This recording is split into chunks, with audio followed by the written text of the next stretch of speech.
What's going on, guys? I haven't really talked about the Saints bounty scandal at all this offseason, even though there's been a lot of news about it, a lot of articles I've read, and I've talked about it a little bit in live streams I've made, but I haven't really talked about it in a video. In this video, I wanted to talk about some news that broke yesterday about Jonathan Vilma suing Roger Goodell.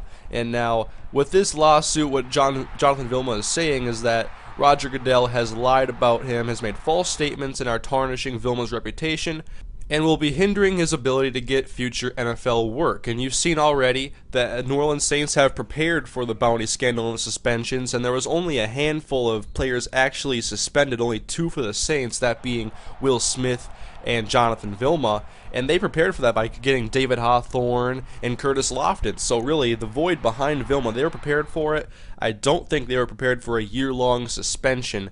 And while I've read so many articles about the Saints bounty scandal, I've tried to have all my facts in place, but I can't remember the articles I was reading 2 months ago. And so I'll give my thoughts on the bounty scandal.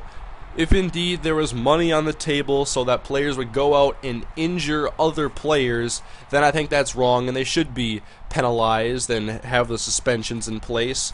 I think the NFL is already violent enough of a sport, and they're obviously making strides to make the game safer. They're trying to take away a lot of the hits that are causing a lot of injuries. They moved forward the kickoff so there was less kickoff opportunities, therefore less concussions on kickoffs. They've made a lot of strides, and I don't want to see players get hurt. I don't want to see bounties, and if there is bounties, I think they should be penalized and they should be made an example of so that other teams don't do it. I think players are still going to go out and injure people, and perhaps they'll do it with intent, but I don't want it to be coordinated and organized by team coaches or by players and money. I just would prefer that not to happen. I don't want to see bounties in the NFL, and I haven't enjoyed having to listen to all the bounty talk for the last 2 months or however long this has been going on, because I just wanted to see the facts. I wanted to see the suspensions. I wanted to know everything, and then just move on to the next thing. Okay, if they did the bounty stuff, then just do the suspensions, do whatever, fine them, suspend them, I don't care. But right now, what I think this lawsuit does is it makes Roger Goodell show his hand and show everybody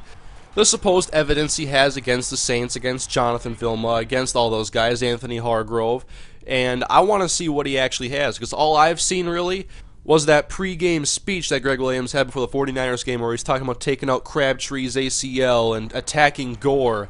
And while I didn't see any major hits from the Saints in that game, and actually what a lot of people talk about is Pierre Thomas getting hit. And do I think you can suspend players based on what the coach says? No, unless they were actually putting forth money or accepting bounty payments. Now, I want to see the rest of the facts. I want to see what Goodell actually knows, because apparently Goodell and the NFL officials knew about the bounty scandal a lot before the public did, a long time before, and they wanted the Saints to stop it, and apparently the Saints lied about it, and that's why Sean Payton is going to be gone for a year. So if they did lie about it and it was true, I think the suspensions are worthy, but until I see all the facts in place, I don't really know what to say, and that's why I haven't talked about it, because I want to talk about things that I know, not just supposed evidence that says this happened or this happened about Jonathan Vilma putting $10,000 on the table to take out Kurt Warner or Brett Favre. Now, there are a lot of questionable calls in the NFC Championship game, but right now I just want to see all the facts. I like this move by Jonathan Vilma because I want to see Roger Goodell's evidence. But anyways, what do you guys think about this Saints bounty scandal and Jonathan Vilma suing Roger Goodell? I want to see where this all goes, and I hope this storyline just ends soon. Thank you guys for watching. I'll see you guys next time with some more NFL offseason talk.